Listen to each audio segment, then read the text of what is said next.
Well, here we are. Here we are, guys. This is, I'm not even angry anymore. In my previous videos, I used to be very angry about the situation. I'm not anymore. I'm just disappointed. I knew this was coming. I have been talking about it in my previous videos for all of you guys who've been watching. And I've actually been vilified over it. And about my opinion, I've been told I'm not giving Frank the time that he needs. I've been told all of these things, and obviously now everyone is where I was mid-November, end of November. That's where we are. We've got a manager who is not suited for a top team. We've got certain players who also need to hang their heads in shame, and we've got an ownership who seems to be all talk so far. So here we are.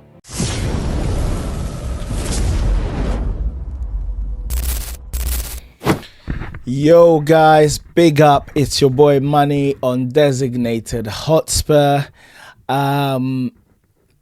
Listen guys, I have been on 800 subscribers for the past 2 weeks, and the subscribers have dried out.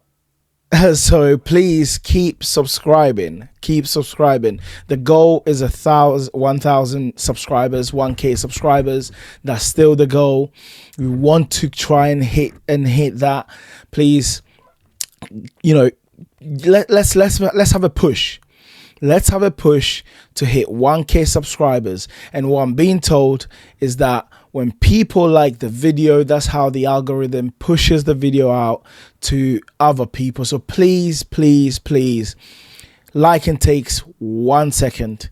Just please like the video if you like it. Like the video if you disagree with me. Like the video if you dislike it. And let's see if we can hit that 1K subscriber mark, which has eluded me so far. So please like the video, subscribe, share, all the shebang, hype, everything. But on to yesterday. I think I have to start by talking about the protest. And so I left home. I live in Cambridge, as many of you know.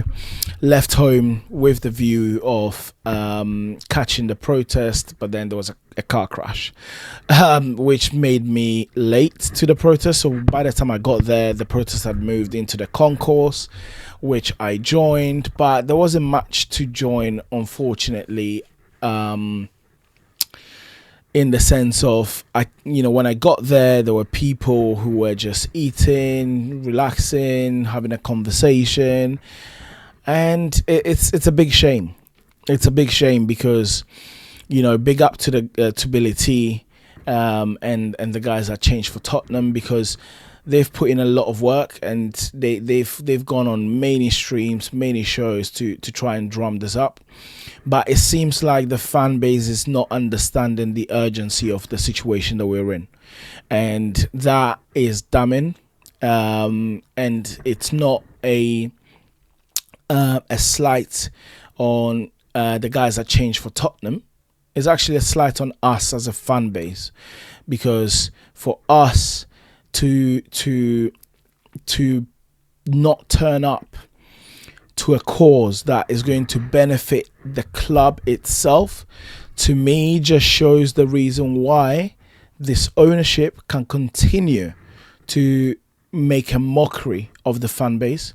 This ownership will continue to be the way they are currently, and not put any emphasis on the facts and the need that we have to replenish the squad and to compete, to be able to put the club at a status that our revenue permits us to put us in. So I wanted to basically just just say a few words about that, because I was quite disappointed. I was disappointed in the fan base, and maybe, to be fair, maybe it's because of the release of the statement by Vinay. But I think we should have still turned up en masse. We should have still tried to put the pressure on, so to show them that this should not just be words. It should be more than that. If you guys know what I'm trying to say. So I was quite disappointed with that. I have totally forgot to close my room door. Let's try that. That's done. I just threw something at it. So that was the main point. The second, with regards to everything else, I think. So I was at the stadium yesterday. It was actually, at the start, it was good. The fans got behind the players. We probably started okay. Probing, moving the ball side to side. And then we just surrendered the game to West Ham. Once again, I'm seeing players not pressing. Once again, I'm seeing players holding up onto a low block against West Ham, the worst West Ham we have seen in the past decade. It was embarrassing, and I think that at that point, that was when the mood of the fans actually started to turn. That's when it started to turn. And then they scored. It was a good switch of play to Somerville on West Ham's left-hand side. Somerville turned Romero and Porro, back and forth, and then hit. Oh gosh, I'm so tired of this team. Hit a shot which had a massive deflection and went in. It was. I mean, even at that point in time, the fans were singing "Come on, you Spurs." It was trying to cheer up the players, but it was not to be. And what, this is purely a post-match review. I'm not even going to go into the in-depth of the a tactical analysis of Frank, but again, I'm seeing us playing the ball. Like, our defenders are touching the ball more than our midfielders, and they play side to side. Van de Ven to Romero to Porro back to Van de Ven. And then I don't know whether people noticed, but every time we had the ball on either flank, but either of our defenders, right? So say if Van de Ven has the ball, passes it to Jet Spence. Jet Spence has Tell coming in to receive the ball at his feet. But obviously Tell has a man behind him, pressing him and closing him. So the ball has to go back to Van de Ven. And it's just that trio expected to magically churn the ball into an attacking position. And when people are telling me it's the players, and I'm like, this is tactical. This is tactical. When I'm watching even yesterday, Carrick with Manchester United, or I'm watching Pep with City, I'm watching Arteta with Arsenal, what you do see constantly is a player overload. There is a player overload wherever the ball normally is. So, for instance, when Van de Ven gets the ball, passing it to Jed Spence, you shouldn't just see Tell coming short. You should see either Gray and Benton, not Bentoncourt, who played Gray, Conor Gallagher coming in, showing or providing more options than having to go back to Van der Ven. And we're not seeing that. If you look on the right hand side, it's the same thing with Porro and what's his name? Not Bergvall, Odobert, Porro and Romero. It's the same thing. There is a lack of option that can only be tactical, guys. Can only be a tactical issue. Yes, I agree with you guys. These players are not good enough to get us top 3, top 2, even though you could argue that this season, this league is very poor and we should be able to. But these players, one, they're devoid of confidence. Two, they can't pass a ball. They can't pass themselves out of a press. Three, they can't turn into transition and attack the space. That cannot be just a player issue. If I am to apportion blame, I would apportion a good 50% of the blame on Frank. I'm sorry, 50%. I will then apportion 15% of the remaining blame to the players, and then I would apportion 35% of the other blame to the board. Yes, I told you guys that Frank is not the guy. Frank is not an idiot. He's not a crap manager. What he is a manager who's good with teams who are mid-table to low table, because his mentality is not tuned in for a team that wants to be at the top. It's not. I'm sorry to say. I'm sorry to break it to people, and I'm sorry to be the bearer of bad news. Well, I'm not even the bearer anymore, because majority of people now have jumped on the bandwagon, and I've realized that Frank is not the guy. It does not fill me with any happiness and any joy that we are in a situation where we have to sack another manager, but his position has been untenable. It's been untenable. And I think there is one thing sacking him for what we're seeing on the pitch, but this guy could be sacked. You could argue, you could form an argument that he also needs to be sacked for his press conferences. If you don't laugh, you cry. He should be sacked for his press conferences too.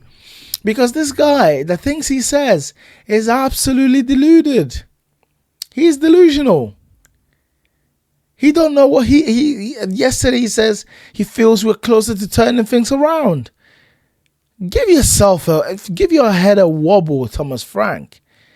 The pressure's got to him. And I do feel sorry for him, guys. I genuinely do.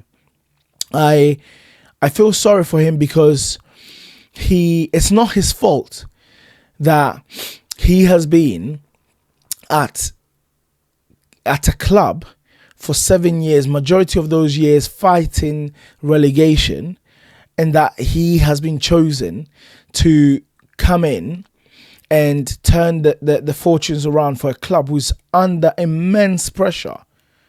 It's not his fault. It's not his fault that this board, we are on the 18th, I think, of January, and this board has not provided him with more players. A left winger, a right winger, a ball-playing midfielder, a striker. It's not his fault.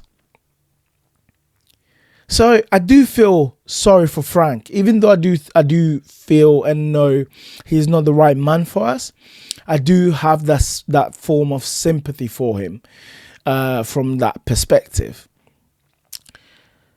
But yeah, so yesterday, I have to say it got toxic when they scored the second goal.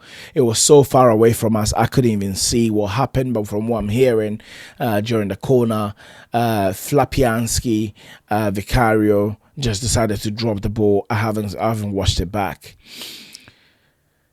and yeah, the entire stadium started singing "Sacked in the morning." You're getting sacked in the morning.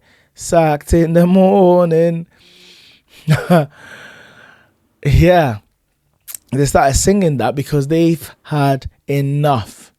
They've had enough. They've seen enough. They've heard enough, and they're now ready to realize that he is not the guy. He is not the guy. But where do we go from here? Where do we go from here? Because I don't trust this board to bring in a competent manager. Because I don't trust this board to bring in a manager and fully back him with absolute quality. The quality that our fan base deserves.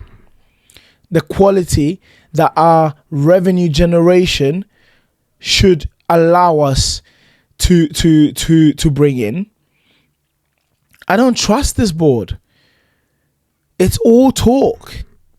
To bring in a manager who you are saying is the guy and not bring in more players to try and get the manager to get himself out of a situation is negligent.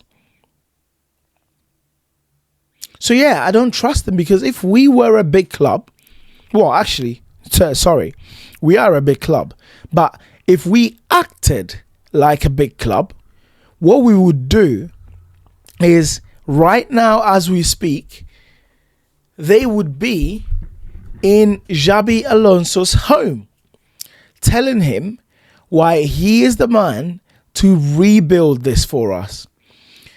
They would be in Xabi Alonso's home with a blank check and a piece of paper saying to him, Alonso, tell us who you need to turn things around. But no. That's not my club. I'm already hearing that Glasner is being touted to be the next manager. Oliver Glasner. I like him as a coach, but I don't like the way he plays football. He's another transitional manager. So that is the sad indictment of our club right now. That is the precarious moment and precarious situation we're in.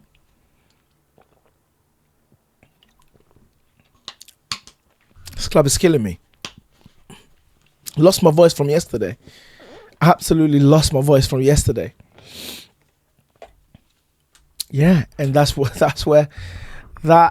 is where we are, guys. Genuinely, that is where we are.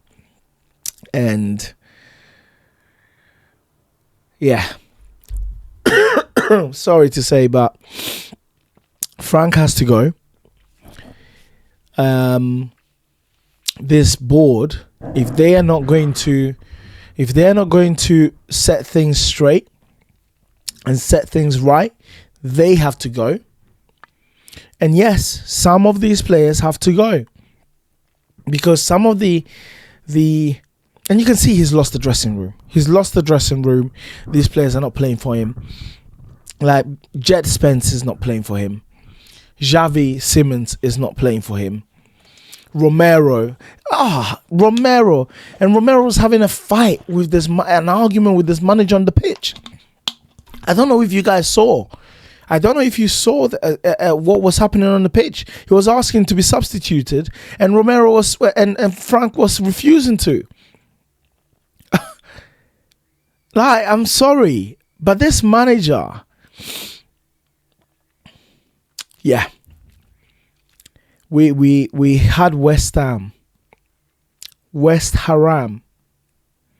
at home.